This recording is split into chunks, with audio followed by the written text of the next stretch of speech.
Japan దేశంలో ఉన్న ఆ కుర్రోడికి కుంఫు కరాటే అంటే చాలా ఇష్టం అండి. అది నేర్చుకోవాలని కుర్రోడికి చాలా ఆశ ఉంది. అయితే ఆ కుర్రోడికి ఒక చెయ్యి లేదండి, ఎడం చెయ్యి లేదు, కేవలం కుడి చెయ్యి మాత్రం ఉంది. కానీ ఆ కుర్రోడికి కుంఫు కరాటే అంటే చాలా ఇష్టం.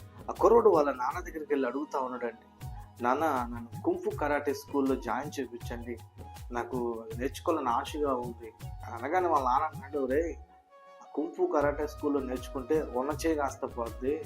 ఆ కుంఫు కరాటే నేర్చుకోవాలంటే ఆ రెండు చేతులు ఉండాలి, ఒక చేతితో పంచు లాపుకోవడానికి, ఇంకో చేతితో పంచ్ ఇవ్వడానికి.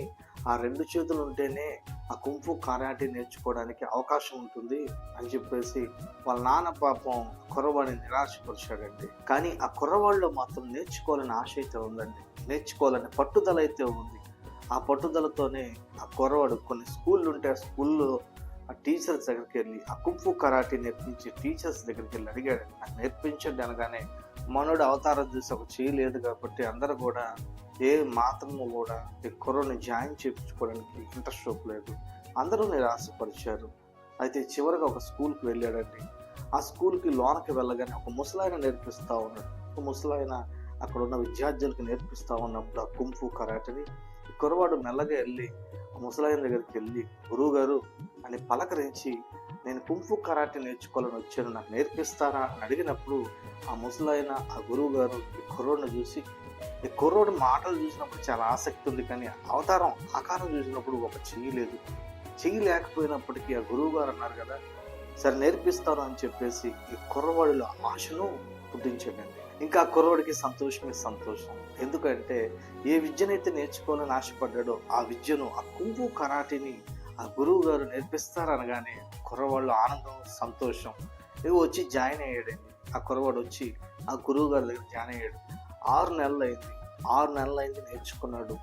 6 నెలలు అయిన తర్వాత ఈ కుర్రవాడు ఆ గురువు గారు అంటున్నాడు, గురుగారు 6 నెలల నుంచి నాకు పంచి నేర్పిస్తా ఉన్నారు, ఈ ఒక్క పంచు తప్ప ఇంకేం పంచులు లేవా అనగానే ఆ గురువు గారు అంటున్నారు, అదే ప్రస్తుతానికి ఇది నేర్చుకో, ఆ తర్వాత మిగతా పంచులు నేను నేర్పిస్తాను, ప్రస్తుతానికి పంచు నేర్చుకో అని చెప్పేసి ఆ గురువు గారు ఆ కుర్రాడితో చెప్పడం జరిగింది. సంవత్సరం అంతా కూడా ఒకటే పంచు నేర్చుకున్నాడండి. అందరూ రకరకాల పంచులు నేర్చుకుంటే మనోడు మాత్రం సంవత్సరం అంతా ఒకటే పంచు నేర్చుకున్నాడు. గురువు గారు వచ్చి కుర్రాడుతో అంటున్నాడు, నాన్న పోటీలు స్టార్ట్ అయ్యాయి, ఆ పోటీల్లో నువ్వు కూడా ఉన్నావు, సిద్ధపడు అనగానే మనోడు షాక్ అయ్యాడు. ఎందుకంటే సంవత్సరం అంతా కలిసి ఒకటే నేర్చుకున్నాను, ఈ ఒక్క పంచుతో నేను వెళ్ళి పోటీలో ఎలా పోటీ చేయగలుగుతాను అనే ఆలోచనతో సరే అని చెప్పేసి ఆ కుర్రవాడు ఆ గురువు గారితో చెప్పడం జరిగింది. పోటీలు స్టార్ట్ అయ్యాయి. అందులో ఒకడు 5 కొట్టాడండి. చివరగా కుర్రవాడు మిగిలిపోయాడు. ఇప్పుడు ఈ కుర్రవాడు ఆ 5 కొట్టిన వాడితో పోటీలో తలపడాలని. ఈ కుర్రవాడికి చేయలేదు, ఆ స్టేజ్ మీదకి వెళ్ళాడు. అందరూ కేకలేస్తా ఉన్నారు. అందరూ ఈ కుర్రవాడిని చూసి ఎగతాళి చేశారు. ఎందుకంటే అప్పుడు చేయలేదు, కేవలం కుడి చేయి మాత్రమే ఉంది. ఇప్పుడు ఒక్క చేతితో ఆ 5 కొట్టిన వాడితో ఎలా తలపడతాడు అనే ఉద్దేశంతో అందరూ కూడా ఎగతాళి చేశారు, హేళన చేశారు. అయినప్పటికీ ఆ కుర్రోడు వెళ్ళి నిలబడ్డాడు. అవతల ఉన్నవాడేమో కోపంగా చూస్తూ ఉన్నాడు. ఇక వీడి పని అయిపోయింది, ఎందుకంటే 5 కొట్టేసా, వీడిని ఒక గుద్దుతో ఒక పంచుతో వీడిని పడగొట్టేస్తా అని చెప్పేసి అవతల వ్యక్తి ఆలోచనలో ఉన్నాడు. చుట్టూ ఉన్న వాళ్ళు కూడా అనుకున్నారు, అడొక గుద్దితే కుర్రోడు పని అయిపోయినట్లే అని చెప్పేసి అనుకున్నారు. అంపైర్ విజిల్ వేశాడు. మ్యాచ్ స్టార్ట్ అయింది. అవతల వాడు పంచులు విసురుతా ఉన్నాడు. ఈ కుర్రవాడు ఒక్క చేత్తో తప్పించుకుంటా ఉన్నాడు. ఆడు విసురుతూ ఉన్నాడు. కుర్రవాడు తప్పించుకుంటూ ఇంక విసుకొచ్చి కోపం వచ్చి లాగి ఒక్క పంచి విసిరాడండి. పవర్ఫుల్ పంచ్ ఒకటి విసిరాడంతే. దెబ్బకి వాడికి తగిలి, ముఖానికి తగిలి బోర్ల పక్కల పడిపోయి ఇంకా లెగలేదు. వాడు అలా పడిపోయాడు. ఈ కుర్రవాడు అద్భుతంగా గెలవడం జరిగిందండి. గెలిచిన కుర్రవాడు గురువుగారి దగ్గరికి వెళ్ళి అంటా ఉన్నాడు అమాయకంగా, సార్ ఒక పంచుకి వాడు పడిపోయాడు, అది ఎలా సాధ్యమైంది సార్ అని చెప్పేసి గురువుగారు అడిగినప్పుడు ఆ గురువుగారు ఆ కుర్రవాడితో చెప్తా ఉన్నాడు, రే అందరూ రకరకాల పంచులు సంవత్సరం అంతా నేర్చుకున్నారు, కానీ నువ్వు మాత్రం సంవత్సరం అంతా ఒక్క పంచే నేర్చుకున్నావు.